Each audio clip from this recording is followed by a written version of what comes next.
streaming, doesn't it? Definitely thinks I'm streaming. Has it opened a bunch of new ones now that I've gone out and come back in again? Oh, well, oh, fuck me, it says I'm live. Now that I've gone out and come back in again. Jesus Christ! What was the fucking problem? I did nothing! I did nothing differently that time. Hello, everybody. Nothing differently that time. I just... Streamlabs has given me jip. Seriously, this is the software I'm using to get into the stream. Hello. Hello and welcome to my stream that it's taken me 20 minutes to start. Because the software just keeps being a pain in the arse. I think we might be about to go though. Let's just go post. Let's go over to my desktop.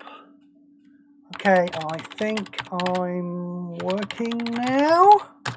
After 20 minutes. Grr. Is anybody here? Say hello if you are here. I'm going to say hello in the chat there like that. Just make sure my audio's... I'm going to say hello. Yeah, my audio seems to be fine. What was that about, Streamlabs? What a pain. Should we stop raving and ranting about this? This is all going to be recorded for posterity in the future. I'll see if I can't trim this bollocks down from the start.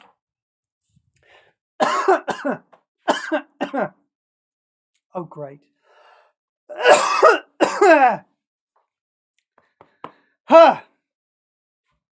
Right.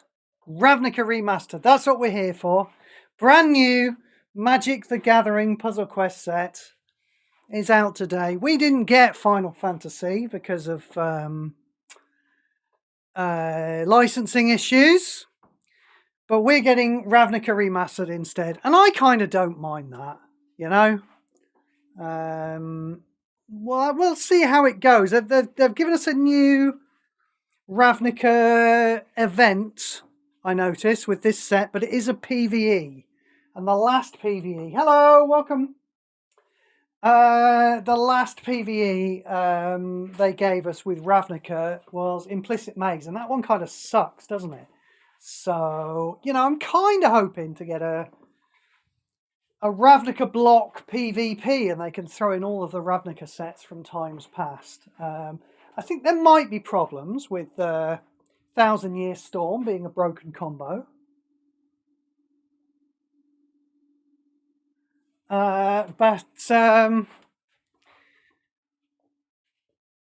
Yeah, I'd quite like to see it anyway. So, should we get into it? Any order of the day that needs doing at the start of the day? Yes, I wanted to mention briefly about the last set. We've just been through Tarkir Dragonstorm, and I wanted to say something about chase cards, because I did notice in the last set that all the other content creators, the two other content creators that I was paying attention to at the time, they were all talking about chase cards in the last set. I don't think there are any chase cards in the last set. Now, when they're talking about chase cards, they are talking about the best cards in the set, which I suppose is fair, but yeah, a chase card for me is a card that I absolutely have to get, you know?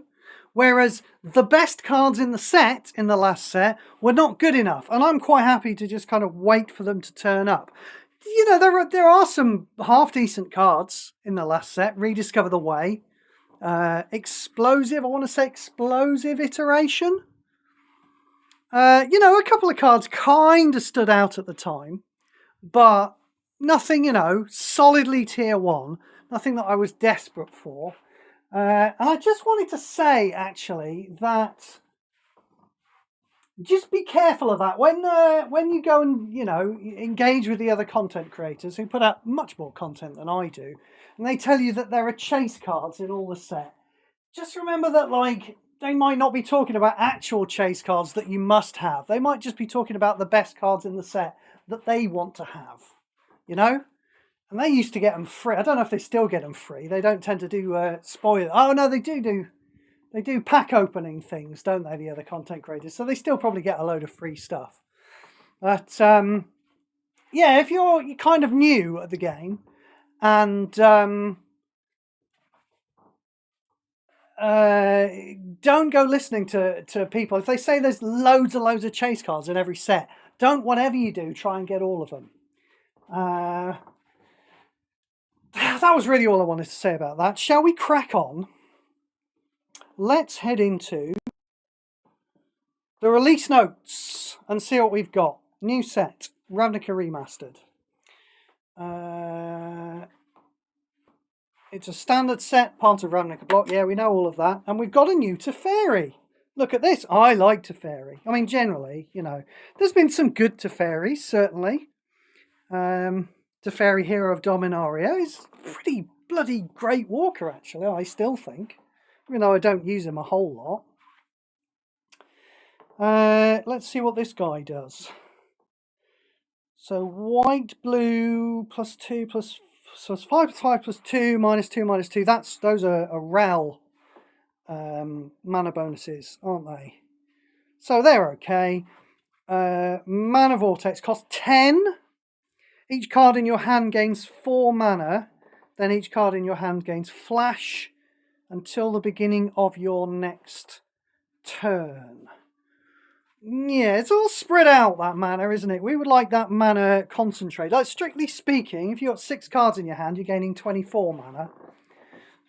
Whereas DAC's only giving you 15 mana. But crucially, DAC is dumping it all into those first cards in your hand, where that mana is too spread out. And considering that costs 10, I'm rather underwhelmed with that first ability. Cost 14, return up to 2 random opposing creature or support cards to their owner's hand, then draw 2 cards. That's pretty good. It's not increasing the cost or anything. I mean, a Minotaur just blows up 2. Doesn't a Minotaur just exile 2 permanents? And this one is just returning them to the hand. It's okay, but it's, yeah, could be better. Back to the Future, create 4 time-bending tokens. At the end of each player's turn, destroy each other card that enters in play during this turn. At the end of each player's turn, destroy each other card that enters in play during this turn. Right, I don't fully understand what that means. I mean, it looks like what it means is just blow everything up, doesn't it? The end of each player's turn.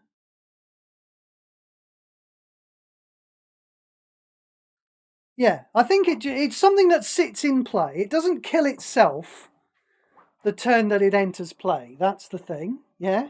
And it sits in play and kills everything. Is that right?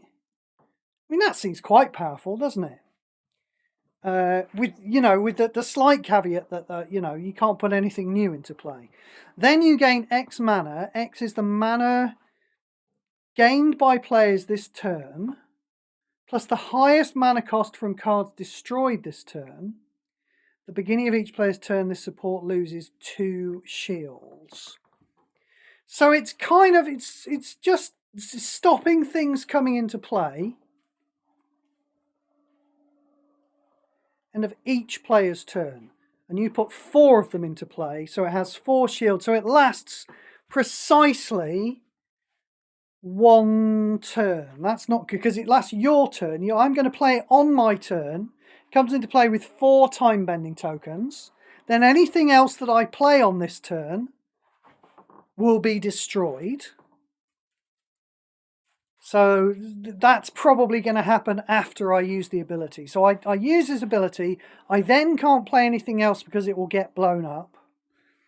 And then on my opponent's turn, at the end of my turn it goes down to 2 shields. On my opponent's turn, he can't put anything into play because it will die. And then it goes down to 0 shield and dies. So for 19 mana, it's like a 1-turn stasis for both of us, which is powerful, yes, but does not seem like it's worth it for 19. Like if it's it's not a long-lasting enough effect, is it? So I'm generally underwhelmed, actually, by Teferi Time Raveler. Each card in your hand gains 4 mana. Yeah, it doesn't even put an extra card into your hand, and it costs 10. I'm generally unimpressed. He's a bit mid, isn't he? Let's move on to Ral Zarek. Okay, now Ral used to be kind of the most awesome red-blue planeswalker. Then Dak came along and was obviously better.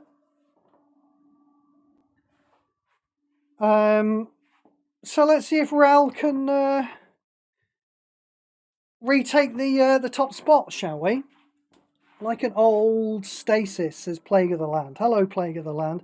I don't know. I mean, Stasis kind of locks the game down for ages, doesn't it? You know?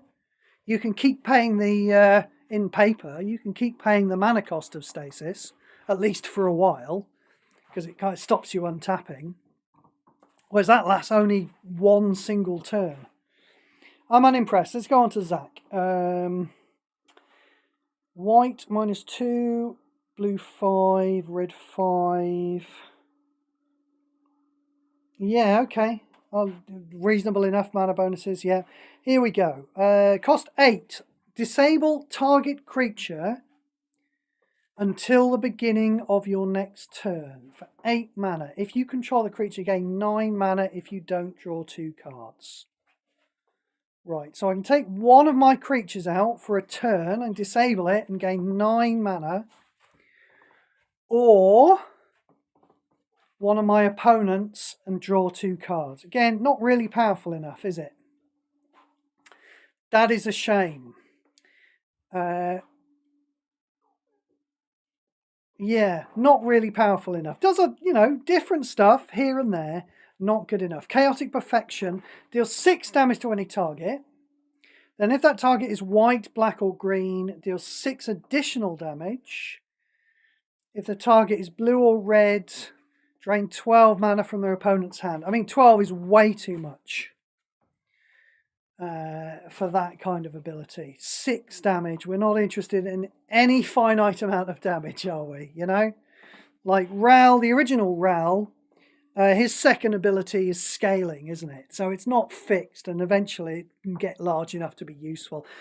You're not playing the original Ral for his second ability. You're playing it for his first ability and his third ability. But you sometimes use his second ability.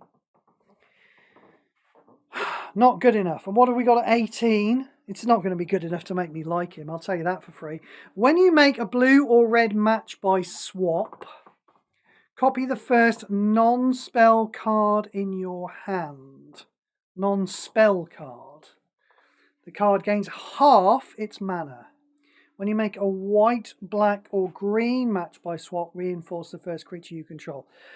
Yeah, again, it's kind of mid, isn't it? We're kind of slightly uninterested in that. It's got a certain amount of power to it. But we're slightly uninterested, considering it's going to cost 18. It's not winning the game like, like Dakon's Ultimate is it? So, yeah, I don't think I'm going to be getting either of those Planeswalkers, I'm afraid. New events. Here we go. This is the Ravnica block event we've got. Number of nodes, 10. I mean, that sounds like a lot, but maybe we won't have to play all of them. I mean, we have had events in the past, like Fables of Eldraine, have we, where they've got far more nodes than you actually need to play. I suspect Webcore will make us play all 10, though, to be perfectly honest. Having said that, Implicit Maze has got 8 nodes, and I only bother playing the first 6, because all they get for the last 2 nodes is 1 booster and 5 jewels. And I hate Implicit Maze so much that I'm perfectly prepared to forego 2 levels in order to skip the end of the reward ladder.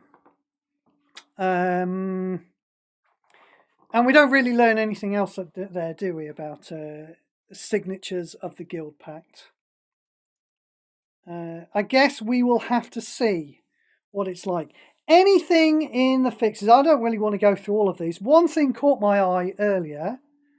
You can see here at the top of the screen. Weekly reward for completing 25 quests from one booster pack plus 1500 XP to a super pack, 2500 XP. That's quite a boost, isn't it? You used to get one booster every week for doing all of the quests. Now you're getting a super pack every week. I did a little bit of an analysis on the forum earlier this week about how the quest system is compared to the old quest system. And the new quest system is obviously better than the old quest system. You're getting some jewels when you got no jewels before. You're getting about twice as much experience as you used to. You're certainly getting more, well, you're getting a few more crystals. So I did a bit of an analysis. I personally came to the conclusion that it pretty much makes up for what we lost from the reward calendar being cut. Remember, we got a big cut in the reward calendar. We're getting like 60 less crystals now than we used to get every month. And I think we're probably getting about enough from the new quest system to kind of make up for what we lost. And now we're getting a little bit more. We're getting a super pack instead of a booster pack.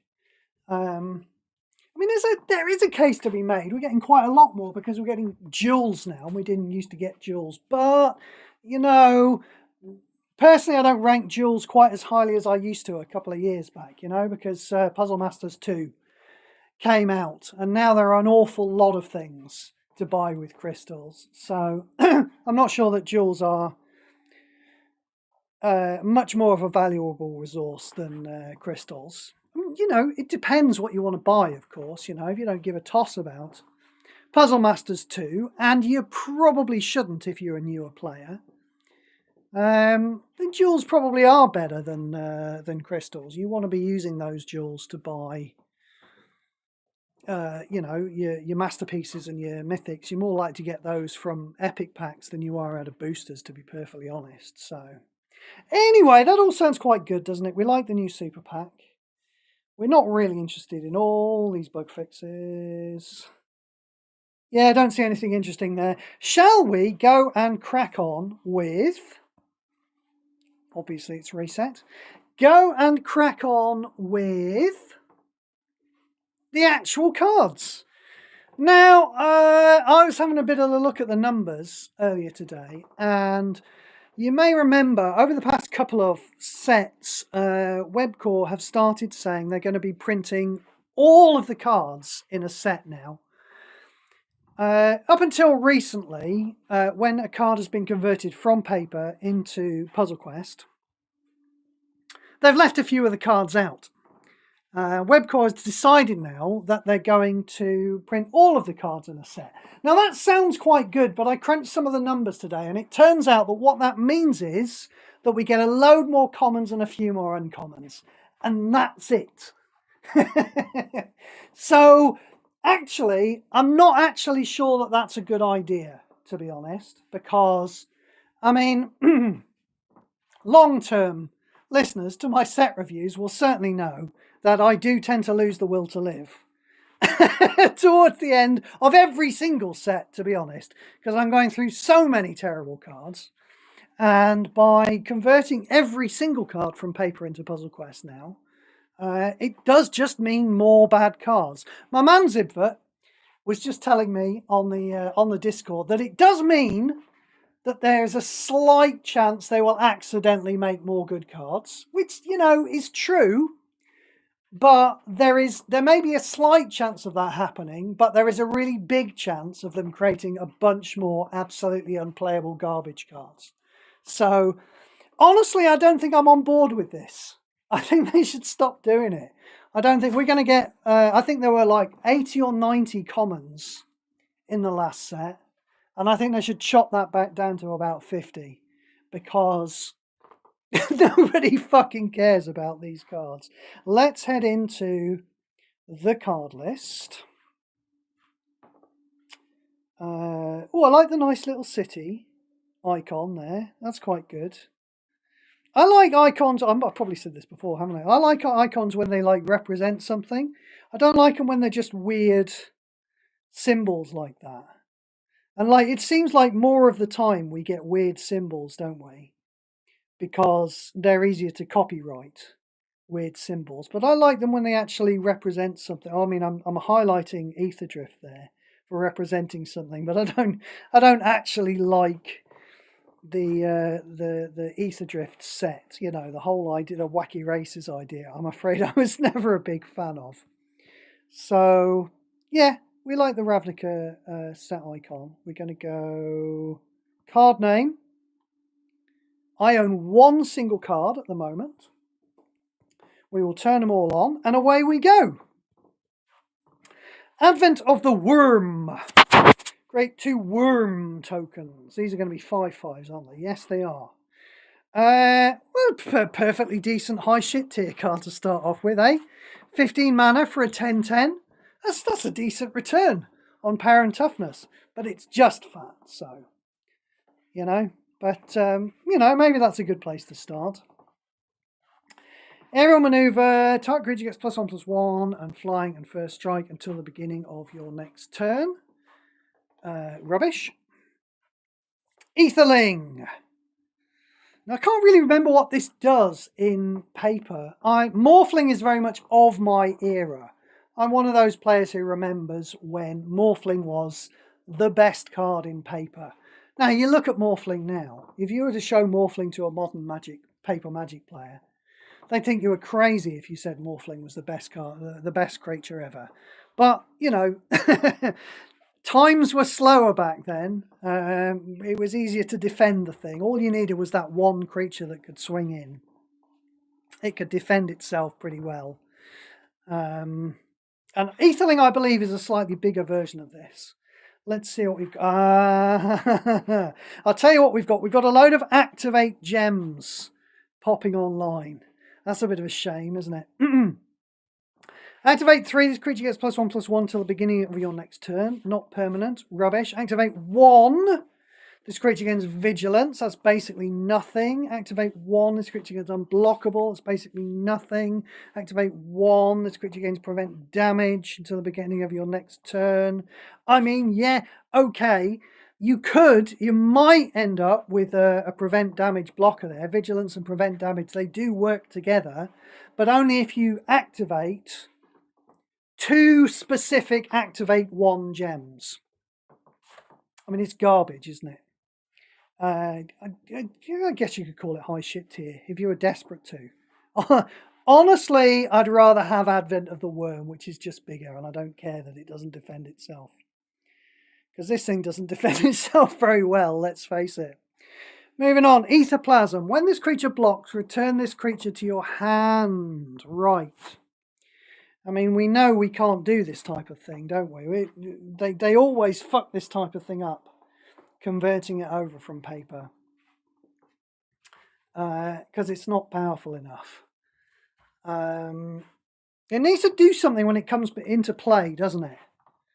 That's the way to make this a bit more of an interesting card. You can't keep playing it for 10 mana. Jesus Christ, what a waste of your time that is. But imagine if it was like a Harbinger of the Tides. Yeah? It was a Harbinger and then it sat in play and then every time it blocked it came back into your hand and bounced something else. Yeah? That'd be good, wouldn't it? Be better than that. Angelic Edict, 13 mana, exile target opposing creature. If you can't exile an opposing enchantment card at random. Clearly too expensive for 13 mana. We move on. Not even 11 mana. We move on. Angelic Skirmisher. Well, I like the art on that. Now, I feel like I should recognise the art on most of these cards because I was playing paper for most of the old Ravnica sets, and I was playing Magic Puzzle Quest for most of the new Ravnica sets. Presumably they haven't reprinted anything from the new Ravnica sets, have they? That would be strange. I honestly don't know. Presumably in paper, you'd think maybe in paper Ravnica Remastered just doesn't feature the latest Ravnica sets because nobody would want it to. Anyway, I like the art. At the beginning of each combat, your creatures plural, get first strike and lifelink. So it's a 14 mana 4/4 with lifelink, which is bleh, and it gives all the rest of your creatures lifelink, which is bleh. Does it get to be high shit tier, low high shit tier maybe? High mid shit tier? Somewhere around there. Arboreal Grazer. This is a sloth. When this creature enters the battlefield or is reinforced, the first land card in your hand gains 3 mana. It's a 3 mana 0/3 with reach. It is a waste of space. That's what it is. Arrestor's Zeal. Target creature gets ++2/+2 until end of turn. Robbie, just make it be permanent. Yeah, just make it be permanent. Still shit. Assemble the Legion. Here we go. Here's a masterpiece. Let's have a masterpiece. When this support enters the board, create 2 soldier tokens. Okay, that's not a good start.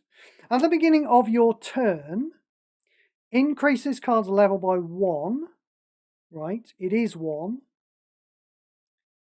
Then reinforce each token creature you control X times X is equal to this card's level. Okay, let's have a go. We play it, we get 2 soldier tokens. Next turn, it goes up to level 2. We get 2 more soldier tokens. 4/4. Next turn, it goes up to level 3. 7/7. I mean, strictly speaking, this eventually gets bigger than a Thopter Spy Network. But I'd rather have the power up front, to be perfectly honest. And Thopter Spy Network, we know, is not a patch on the Elspeth Vanguard. So, a bit rubbish, I'm afraid. That's all it does, is just put some tokens into play and reinforce them. Bit rubbish, frankly. Or for the guilds. Opposing creatures lose Defender, Reach, and Vigilance. Wow, I mean, that's got to be one of the worst cards that's ever been seen, hasn't it? Jeez. Azorius Arrestor. When this creature enters the battlefield, disable the first enabled opposing creature until the beginning of your next turn. 5 mana, 3/2. Does this get to be? No, it doesn't get to be. We could call this like high-low shit tier, maybe? I'm trying to be generous to this card, but it's fairly garbage, isn't it? Maybe high-low shit tier, but it obviously garbage. Azorius Guildmage. Okay. Oh dear. Activate gems again. That's a shame. Guildmages are really good in paper. And I have a bad feeling they're all going to look like this here. They're all going to be 2 single activate gems. Target creature gains stun counter 1. Drain 6 mana from your opponent's hand. Rubbish. Azorius Justicar. This creature enters the battlefield. Disable the first 2 opposing creatures until the beginning of your next turn. I mean, do it for longer. It's a double one of those, isn't it? It needs to do it for longer. We have stun counters now. And some people do like to play with them. Some people will play with, there's a stun counter 5 card and stun counter 3 card and maybe even a stun counter 2 card. There's a snake, isn't there, that does stun counter 2 and it costs 11 mana. And does anyone play with that in Colours of Magic? It's got Restore as well. Or is it Restore? It's got whatever that graveyard mechanic is where it gets an activate gem. That's stun counter 2. Anyway, my point is, stunning things for a turn, not good enough. Wow. Azorius Signet. When you make your first match during your turn, convert 1 gem to white and 1 gem to blue. And it costs 7. I mean, it's basically worse than the dual lands in Origins, isn't it? That's really saying something, because those are some ropey lands. Yeah?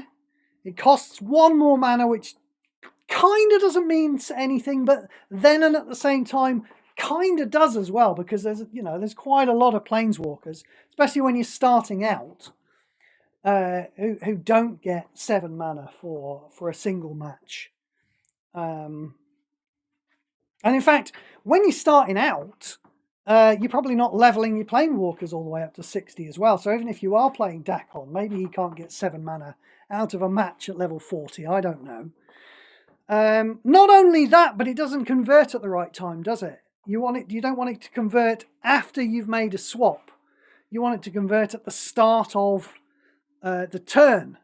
Give you some chance to swap all of your cards around in your hand and to see what the state of the board is after it's generated the matches. So that is a really garbage land. It's a land, Ziva. I'm calling it a land. Can you hear me? I know it's an artifact, but I'm going to call it a land. Balustrade Spy. When this creature enters the battlefield, destroy the first land card from target player's library. Right. Obvious garbage. I don't know. Maybe it will combo with something, but whatever it combos with it badly, doesn't it? I don't know, but I doubt it. I mean, I'm literally only thinking about the Commoners' Cup, you know, whether it'll be, and it's not, I'm never saying this is going to be a good card in the Commoners' Cup. It's obviously bad. Basilica Guards. When you make a white or black match by swap, your opponent loses 1 life and you gain 1 life. Well, that's not powerful enough. I mean, it could do it without by swap, couldn't it? And then it shouldn't have Defender as well. Knock those things off. And we've still got a bad card, haven't we? We've made 2 additions to this bad card that have made it much better, and it's still really bad. Biomass Mutation. Let's have a good card now. Your creature's base power and toughness become XX. X is the number of different basic evergreen abilities among creatures you control. Oh, I mean, that's not something you have a lot of control over, is it? That seems pretty weak to me. I hope the Johnnies have fun going and looking for cards that it will work with. You know, there are bound to be some tokens that maybe have 2 or 3. Seems unlikely that tokens would have 3 creature abilities. I mean, a creature that does have a lot of creature abilities, it's probably quite large anyway, you know? What's that ward pay 7 life thing? That's got like 7 creature abilities, but it's already a 7/7. Really, you only care about changing the base power and toughness at XX if they're tokens. Have fun searching for things with that one, Johnnies, but that really looks bad to me. Looks bad to me. Birds of Paradise. This is absolute classic in paper, isn't it? It costs 11 mana. So already we're not really doing the same thing as we do in paper, which is putting it down on for a single green mana. When you cast a card for the first time during your turn, you gain 10 mana. I mean, there's some power there, but I'm not sure that I care.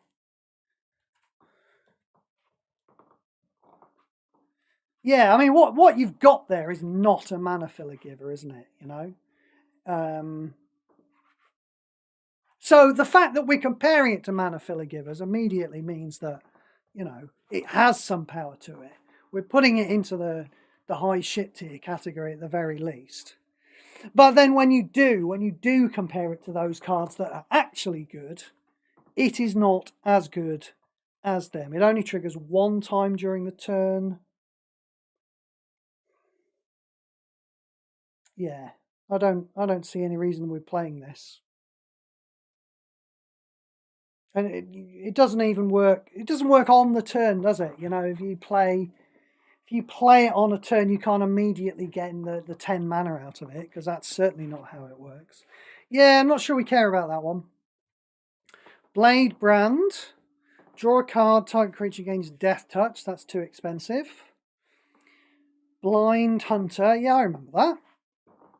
When this creature dies, your opponent loses 2 life and you gain 2 life. I think that had the Haunt mechanic originally, didn't it? Pretty sure that had the Haunt mechanic and it could double up on life gain, you know? So in paper, you know, a total loss of life being 4 and a total gain of life being 4, that meant something, didn't it, with paper life totals of 20? Not so much in Magic Puzzle Quest. Rubbish. Blind Obedience. When you make a white or black match by swap, says this 18 mana enchantment. This 18 mana enchantment. When you make a white or black match by swap, only by swap, your opponent loses 5 life and you gain 5 life. When your opponent casts a creature or support card. Oh, there is more. Okay. A creature or support card, that card is disabled until the beginning of your next turn. This effect can trigger up to 2 times per turn. Yeah, I mean, okay. But, you know, in terms of raw power, I don't know. Do people like this? I know some people like Thalia and the Gitrog monster, don't they, for disabling your opponent's stuff. I've never been a huge fan of that one. You know, I like Assimilation Aegis. It has been pointed out to me recently, though, that there is a problem relying on Assimilation Aegis for stopping Ocelot Pride combo. Because if your opponent is Pajami, and if he doesn't try and go off on turn 1, he's going to play a soldier token, and his soldier token is going to end up in his free cat token, I mean, you know the one. It's going to end up in position 1. Assimilation Aegis just isn't going to stop him going off.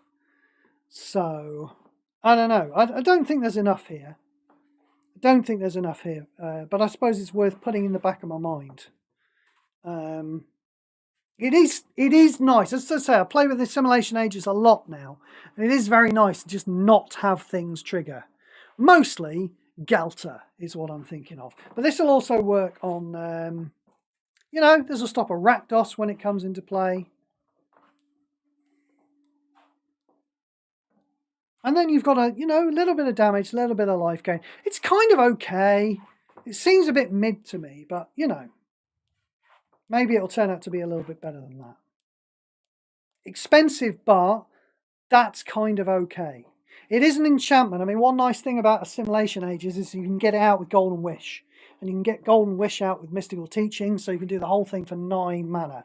Now, this one is an enchantment, which means you can't Golden Wish it out. You know, there are plenty of mana filler giver effects. So it's not necessarily such a bad thing that it costs 18. But it does cost 18, and that is a fair old bit. I don't mind it. Bloodfray Giant. When this creature enters the battlefield, you may discard the last card in your hand. If you do, this creature gets +2/+2. I mean, that's kind of mid-shit tier, isn't it? You know, this is kind of all right. That might even be low-high shit tier, to be perfectly honest. No, it's not that good, isn't it? High mid-shit tier, maybe. But shit. Bomber Corpse. I know I'm supposed to say core, aren't I? At the beginning of each combat, if you control 1 or more other creatures, deal X times 2 damage to your opponent's Planeswalker. Clearly not good enough. Jesus, no. Why is it so small? Why does it do such pathetic amounts of damage? X is the number of creatures you control, right? And it doesn't even count reinforcements. Why is this so pathetic? I don't understand. We move on. Borborygmus Enraged. What have we got? 7/6/16.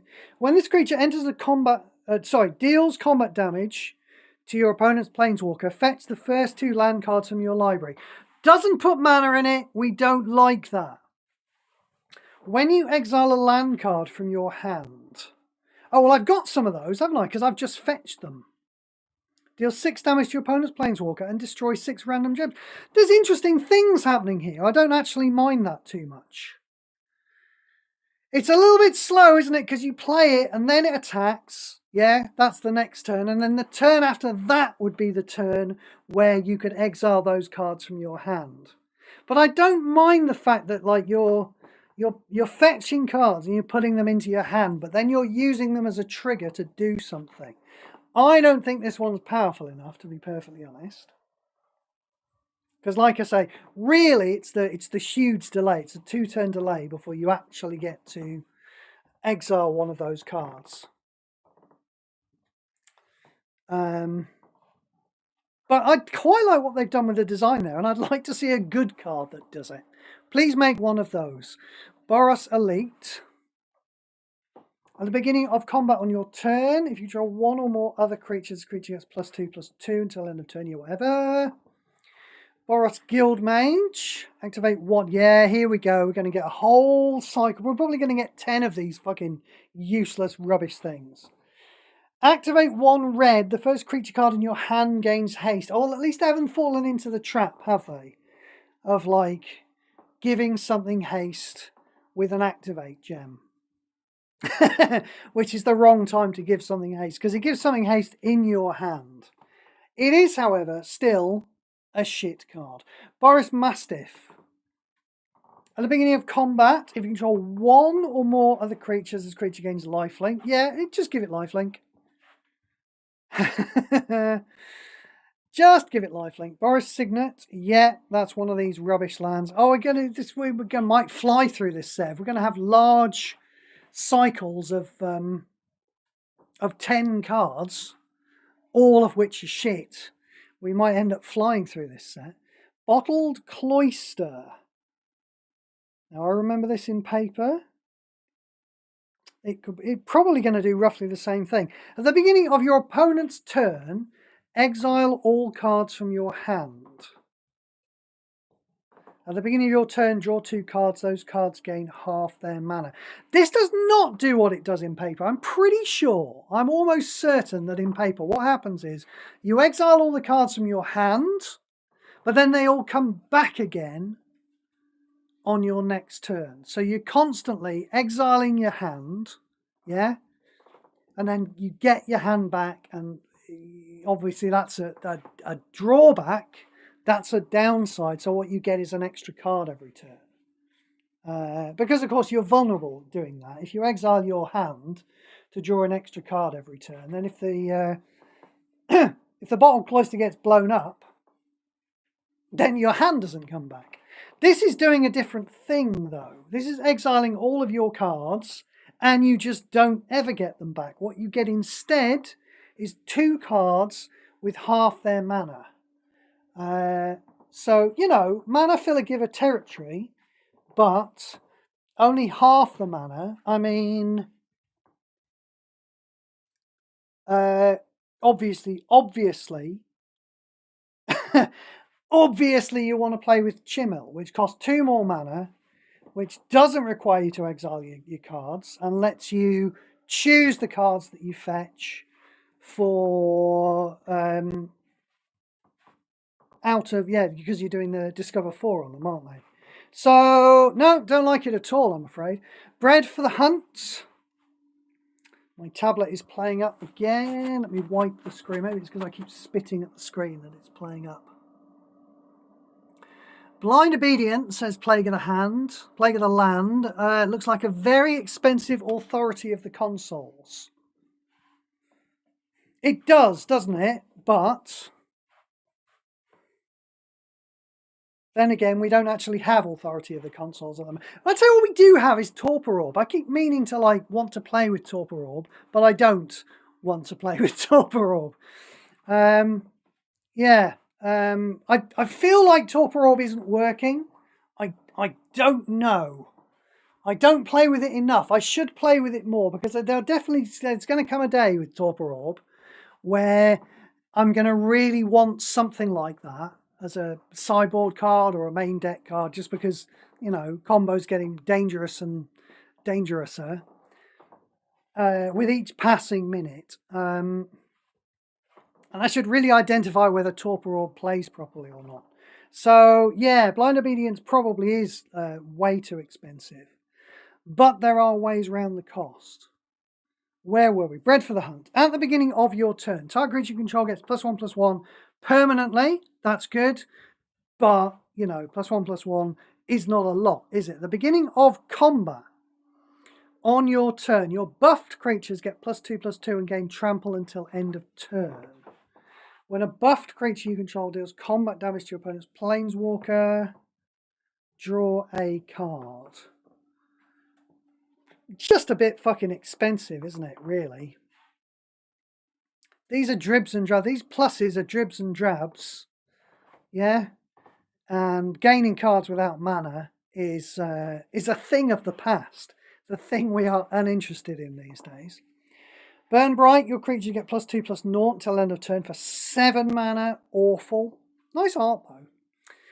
Burning Tree Vandal. I mean, it's a Vandal, yeah? This card looks like it blows up an artifact, doesn't it? It doesn't seem to be doing that. When this creature enters the battlefield, it gets +1/+1 and haste. Right? When this creature attacks, you may discard the last card in your hand. If you do, draw a card. It's rubbish. Call of the Conclave, create a Centaur token. That's going to be a 3/3 for 5 mana. Yeah. It's a low shit tier. Karom. Your first creature gets +0/+1.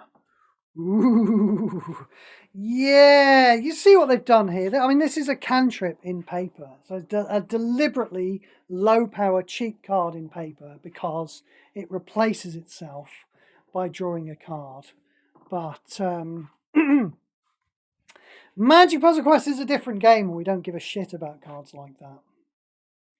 Cartel Aristocrats.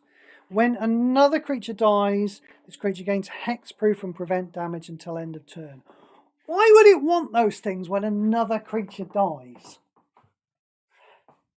What's the thinking there? I mean, they've obviously converted it from paper, and there's probably some thought behind it in paper, but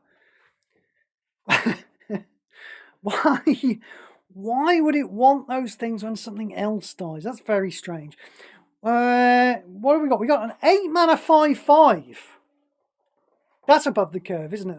This is going to be shit for some reason. When you match 4 blue gems by swap, for the first time during your turn, shuffle this card into your library. Right, there it goes. So it's an 8 mana 5/5 with a downside.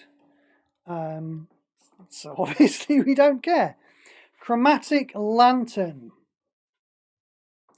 At the beginning of your turn, your coloured mana bonuses become 6 until end of turn. So 6 means that you're getting 9 mana from every swap. Does anyone care about this? I don't. I don't think anybody else does either, do they? I mean, we quite like the fact that Sunken Citadel increases our mana bonuses, but that has nothing to do with the reason why we're playing it, do we? We play it because it gets us a nice big cascade. I don't think anyone cares about this. We shall see. Cinder. Maybe it's going to be one of those ones like Millennium Calendar, which I keep seeing. It's still to this day, I see pop up every so often. People just like that bad card. Maybe people will like this bad card. Cinder Elemental. Beginning of your turn increases level by 2. When it attacks, deal X damage to a random opposing target. Its level doesn't even go down. I mean, this is, you know, like a solid shit tier, high shit tier card, isn't it? Yeah? It doesn't get bigger. It only attacks for 2. It deals damage to a random target. It's slipping down high shit tier. maybe it's dropping out of high shit tier into mid shit tier, but you know, it deals some damage randomly every turn. So yeah, you're gonna love this card when you're mastering it, and not the rest of the time. Civic Saber. The beginning of the combat on your turn, you get +X/0. X is the number of colours that creature have. Nope. Clinging Anemone. When a non-token creature enters the battlefield under your control, if it has greater power or toughness than this creature gets +1/+1. Nope. Cloudfin Raptor. This is a 3 mana 1/1. It also appears to be a duck. Oh, it's a bird mutant. It's right. The Simic put this one together. That's why it looks like such a weird-ass bastard. In fact, I think it's got bear paws as well. It's got talons at the back, yeah? And it's got a duck head. And I think it might have bear paws. I love the Simic. They're awesome. When a non-token creature enters the battlefield, if it has greater power or toughness... Oh, this is the evolve mechanic. I thought the name... I didn't recognise Clinging Anemones. I thought the name Cloudfin Raptor looked familiar. This is the evolve mechanic. When something bigger than this comes into play, you get +1/+1. I mean, nobody's got any time for evolving creatures in Magic Puzzle Quest, have they? Evolve, I think, pretty sure Evolve was pretty much a sealed deck mechanic. That's when I remember playing with it. Cloudstone Curio. This is very expensive at 22 mana. When another non-token creature enters a battlefield under your control, reinforce target creature you control.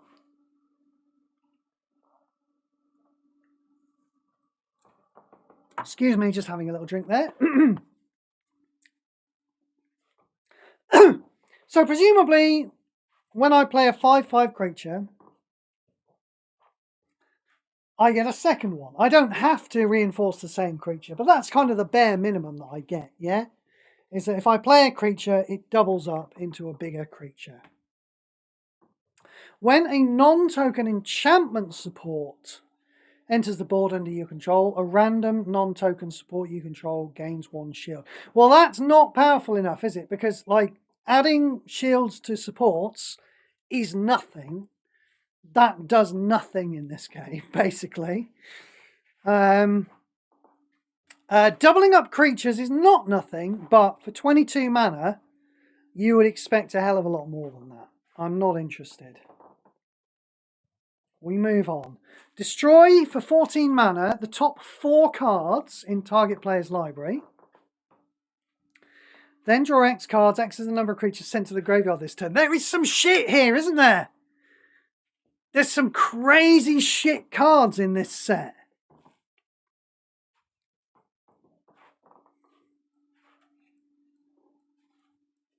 And this seems...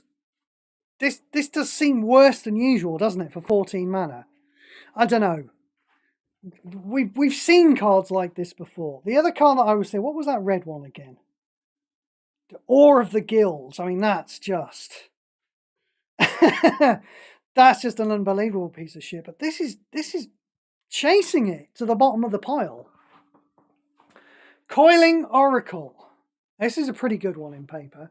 When this creature enters a battlefield, convert 5 gems to your Planeswalker's colours, then draw a card. 5 isn't really enough, is it? Drawing 1 single card? I doubt it.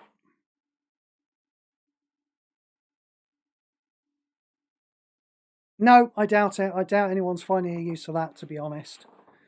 5 is just too unreliable for a conversion effect on that card, I think. Discard a card unless the last card in your hand is a support card. Then draw 2 cards. I don't mind that clause. They've tried to do something there, a little interesting with the clause. But obviously, it's not good enough a card. I mean, we've got Artificer's Epiphany in Origins, permanently in Standard. What do we need that card for? Creature, Human Soldier, right, that's got Convoke. Yeah, that's not very interesting, so we move on. Condemn.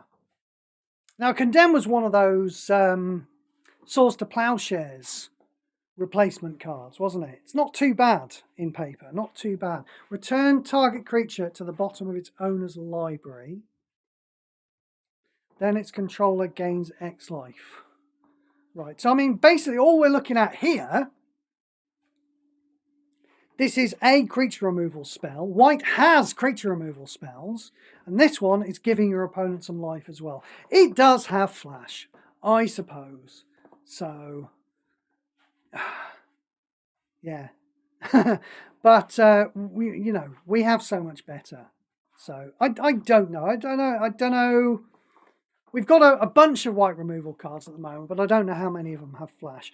I don't really care about Flash these days. I'm quite happy playing, you know, a Planeswalker with a massive life total like Dakon, and then just sweeping the board with Requisition Raid. There are times when you might want Flash, but I haven't really felt like I've needed it for a while. You know, I'm quite happy to let Swarmyard tokens take care of Tempt with Bunnies. That works just fine for me. Let's move on anyway. Copy enchantment. Your enchantment support with the greatest shield gains 2 shield. Then create a copy on the board under your control of the opposing support with the highest base mana cost. Right, so it seems fair to say giving your enchantment support 2 shields is basically nothing. So for 12 mana, we're getting a copy of the most powerful opposing support.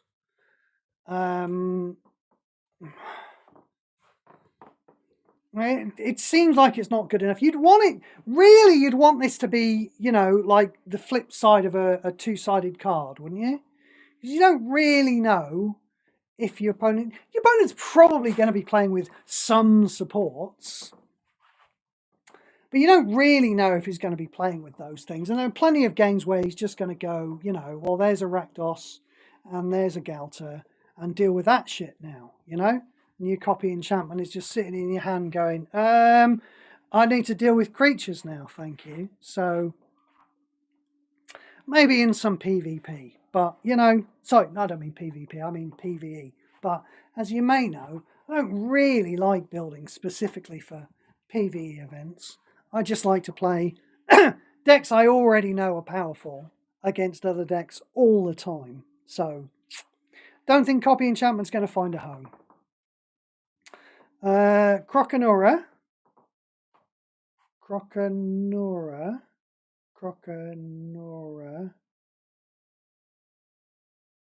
I'm trying to think what that... Crocodile, yes. What's the Nora? What's the Nora bit? I haven't figured out what the Nora bit is. It's a frog with a big tongue. That's what it looks like. When a non-token creature enters the battlefield... Oh, okay, this is another evolved creature, and as such, we don't care. Crypt Ghast. Oh, dear me, no. Look at this. 17 mana for a 2-2. When you make a white or black match, not by swap, you might notice. Maybe that's why they think it's good. Your black mana bonus is increased by 1 for 2 turns. I mean, it's bad, isn't it? It's just bad, isn't it? Like, why would you want it, you know? What are you thinking? Oh, well, you know, as long as I'm converting lots of gems to black and white. If you're doing that anyway, just do that thing. Yeah? If your deck's going to convert lots of things to black and white, and then use that mana that you generate to do things, don't have this extra step. Don't bother putting this extra step in where you put a 17 mana 2-2 in to increase your mana bonus. That is a completely unnecessary step in that equation. Terrible card. Exile all cards from your opponent's graveyard. Now, we do need some cards like this, don't we? We need some really good cards for getting rid of Grist's graveyard. But the thing is, they need to be really good. Just exiling a graveyard is not good enough. What's the extra little kicker that this does? Gain X life. Nope, that is not good enough. Just having a spell that exiles a graveyard, and then it's going to need to do something pretty bloody amazing on the end of it, to be perfectly honest, in order for it to be good. I mean, maybe, here's one, like exile your opponent's graveyard, yeah, and then take the most expensive card and put it into play for free on your side. How about that? That's the type of thing that you might play. But again, probably not. Dark Confidant. Real beat stick in paper, this one. At the beginning of your turn, draw a card, then lose X life that card gains full mana. X is that card's base mana cost. Now, this is certainly worth looking at. This is a mana filler giver for 6 mana. We've not really seen a really playable version of this card before, have we, in Magic Puzzle Quest? I don't think. We do have a lot of life in Magic Puzzle Quest, and like seriously using it as a resource, actually using it as a resource, rather than just, you know, say, like Grim Tutor, for example. You know, you just used to, I can't even remember how much Grim Tutor used to take off you, but I don't think it was even related to the mana cost of the card, wasn't it? Did you just lose 6 life or something? That wasn't a serious attempt to use life as a resource. This is a serious attempt to use life as a resource. This is a powerful, powerful card, but it feels like it might fucking kill you. Interesting. Certainly worth looking at, this one. Definitely. Certainly worth testing. You know, we can play with Dakon. Dakon does have 129 life and all the rest. I'm currently playing my Dakon deck. I'm currently playing with Overlord of the Flood Pits, 3 mana, 2 cards. They get half mana each. Obviously, half mana, not as good as full mana. I'm playing with Marvo. Marvo's definitely kind of got crosshairs on it in my Dakon deck. I'm definitely like, I begrudgingly play Marvo. He is amazing sometimes. Sometimes he will go, here you go, here's a completely free Gelter, have one of those. And considering he costs 8 mana himself, that's pretty good.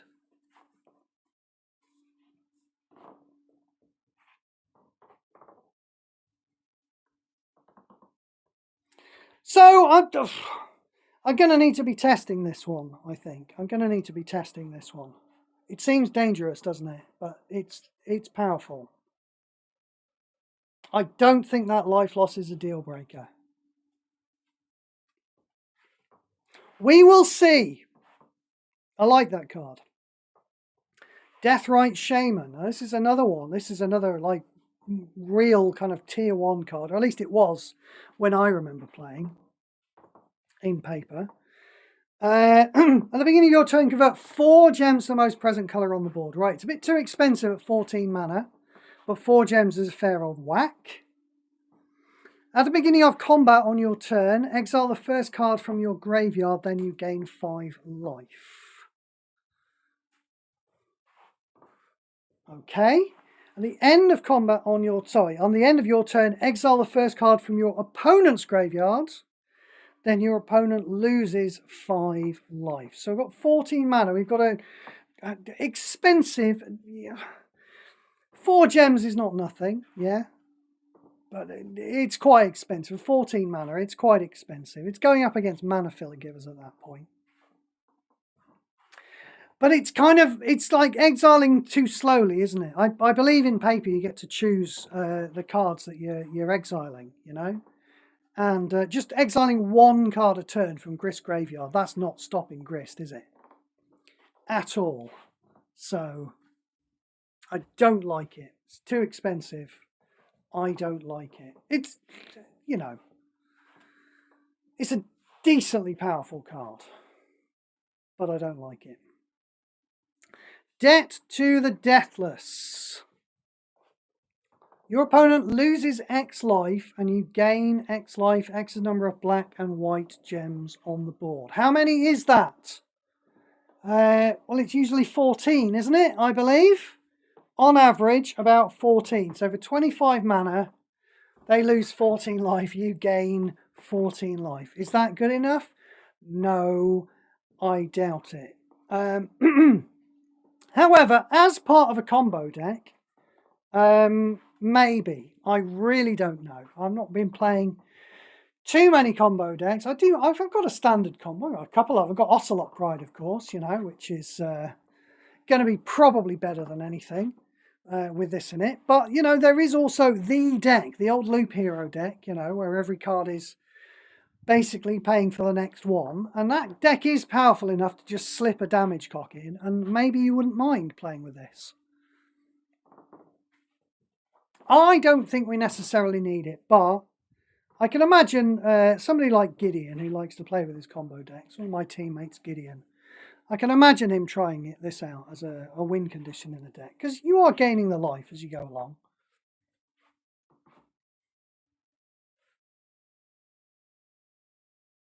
It's not a WoW card, is it? But I can imagine it being on the radar of some combo players. Demon Fire. At the beginning of your turn, if this card is in your hand, increase this card's level by 1. Right. Alignment Red. Now, alignment is the first, when you cast a mono-coloured card for the first time. If it's in your hand, increase this card's level by 2. Okay, so it's all it's doing so far is sitting in your hand and increasing its level. Deal X damage to your opponent's planeswalker and each creature they control. X is equal to this card's level. I mean, it's not increasing its level fast enough, is it? 1 every turn and possibly an extra 2 every turn. It's just not increasing its level fast enough. I don't think we care. Deputy of Acquittals. When this creature enters the battlefield, you may turn target creature you control to your hand. Yeah, you can see what happened here. You know, in paper, this is a card that you use to defend one of your own creatures, and that clearly doesn't work in Magic Puzzle Quest. No thought went into that at all. Devour Flesh. 9 mana, destroy target creature, then your opponent gains X life. I mean, that's very similar to Condemn. But, you know, 1-for-1 creature removal is not good these days. Why are they giving it this extra kicker on the end that makes it worse? Only a little bit worse, you know. It's not like you have to sacrifice one of your own creatures to blow up a creature. But, you know, they're still making it worse. And they should be making these 1-for-1s better, frankly. Devouring Light. When an opposing creature attacks, you may exile it. Okay. Okay, seems a little bit expensive for 10, but, you know, we've seen this before. Only, you know, in the past, these things tended to only have, like, 1 shield, like Silverlight. There's one that just sits in there, just one that just kills the first opposing creature that attacks, and I'm blanking on the name, I'm afraid. Maybe somebody will be able to help me with it. This has 2 shields, and it's going to ask you every time something attacks. Now, that might be a bit of a pain from the point of view of having to tap around on the screen the whole time. But from the point of view of the raw power level of the card, it lets you save this card for exactly when you want. You know, so you can kill the right creature out of a lineup of 3 creatures, and you can even just save it for later. You know, if that creature's not big enough, wait till Greg's reinforced it and then kill it later than that. It's kind of okay, isn't it? Exiles the creature, doesn't destroy the creature. Seems a little bit on the expensive side, to be perfectly honest. And like, you do have to wait for the creature to attack. So, you know, kind of strictly worse than just straight creature removal, but still kind of interesting, to be perfectly honest. You know, this is the kind of thing you can get back with a Starfield of Nyx, isn't it? So, interesting. Diluvian Primordial. How are we doing for time? We've probably done about an hour, haven't we? Yeah, I mean, it's 10:30. I spent 20 minutes fanning about with my software, didn't I? Which didn't bloody work. So we'll think about drawing part 1 to a close fairly soon, I think. Let's at least have a look at Diluvian Primordial. When this creature enters the battlefield, exile the first spell card from your graveyard. Then create a copy of that card in your hand. That card gains full mana. I mean, this is very much like the old hell. What's that red creature? Hellraiser, Hellkite. Oh, my memory these days, it's terrible. You know the one that I mean, you know? And you get to cast the first creature spell from your exile whenever it comes into play. This is very similar than that.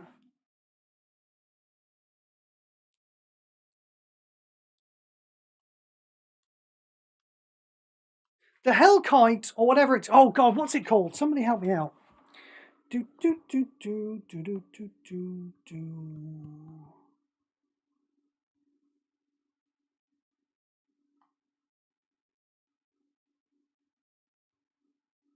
Hey, where's he gone? Oh, I'm in the wrong order, aren't I? Mana cost. Do, do, do, do. Capricious Hellraiser! Thank you. Exile 3 non-land spell support cards. And then pick one of the last 3 cards with the emblem. Yeah, that's right. So you do have to have something in your graveyard with the Capricious Hellraiser so that it can exile it. But then after it's exiled it, it's only ever then looking at your exile. Whereas this new thing we have, this Diluvian doobie-doobie-doobie-doo,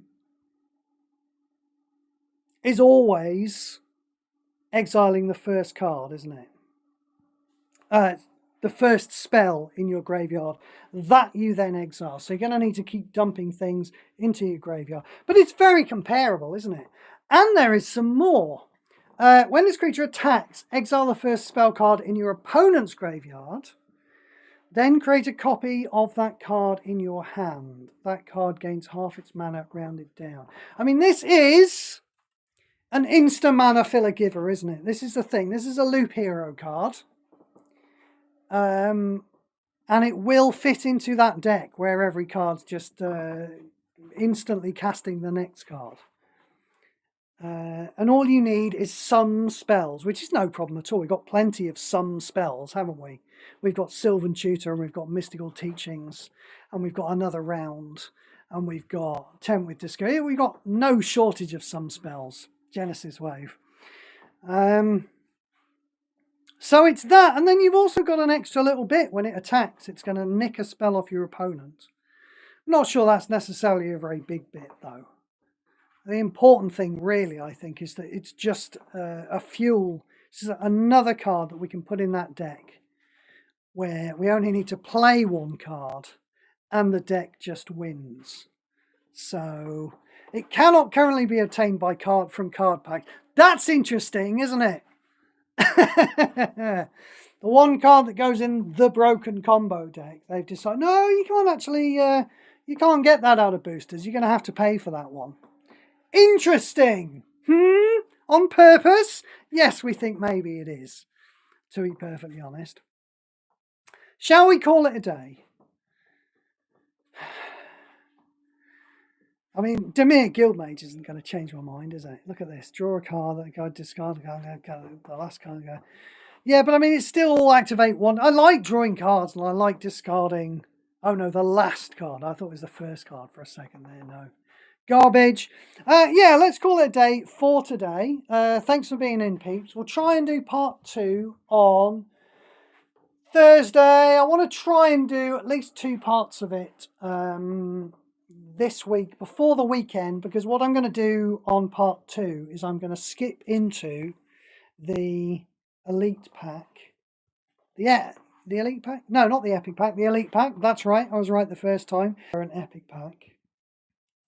I did it again. In the current Elite Pack, just in case I decide I want to buy one for this weekend. And I appear to be going there now, so let's just have a quick look. We've seen that. We've seen that. We've not seen that yet. Let's just have a quick look at this, shall we? Deal 8 damage to each opposing creature and your opponent's planeswalker. Okay, powerful for 12 mana, but, you know, finite damage again. Your creatures gain hexproof and first strike, which is nothing. Discard 3 cards and draw 3 cards, then gain 6 mana. Not 6 mana per card, just 6 mana. It's rather underwhelming, isn't it? It's rather underwhelming. It's not terrible. It's just a bit mid, isn't it?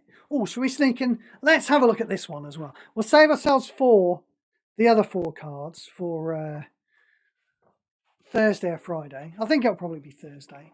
What have we got here? When a player casts a support or spell card, deal 15 damage to that player's Planeswalker. Bit expensive at 20 mana, isn't it? And it does have... Oh, that's weird. It's got Reach and Vigilance. So it's not going to drop dead from the Reach, because I believe the Vigilance is going to overwrite that. And if the creature would die on an attack, the Vigilance is going to stop it from blocking. Seems a bit expensive for 20 mana, but, you know. And again, are you really going to be stopping combo players with this? It seems unlikely that you're going to be stopping combo players with this.